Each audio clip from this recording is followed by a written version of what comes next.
Hello, welcome to Someday Farm. I'm Stephen Watson here with today's Tàijíquán Tip.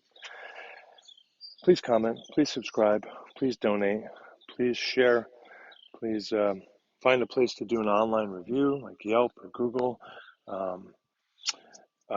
Please sign up for our mailing list. Please visit our webpage, somedayfarm.org.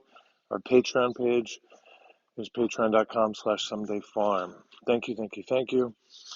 Today's Tàijíquán Tip is to consider that imagination is an important ally to us in our practices of Tai Chi Chuan. So we have mythical animals named, we have colors in ancient lands, we have real animals and places and plants that are named and considered.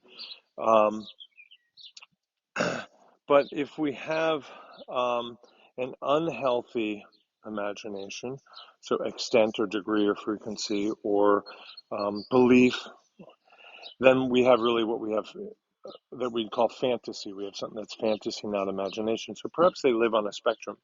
And we do want the imagination to play its role in our practice of these internal martial arts. But Tai Chi Chuan often has a large component of solo practice, right? So what we might call shadow boxing or form or pumse or pattern practice. And it's very easy to go untested or to have tests that don't really test something. And so in our solo practice, it's very easy to kind of have that imagination. I'm picturing what this would do and how it would work or how easily it would work. It's very easy to have that kind of shift into what I'd say is that dangerous side of imagination where we have fantasy.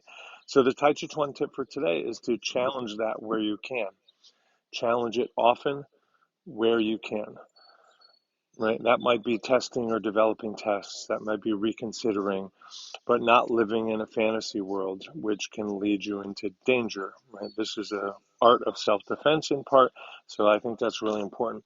So continue to imagine, but keep that imagination healthy, like everything else. Thank you and love. Linktree.com/somedayfarm is how you can find us online. While you're thinking about finding us, maybe think about helping us financially. Today's Tàijíquán Tip is based on tips. Thank you.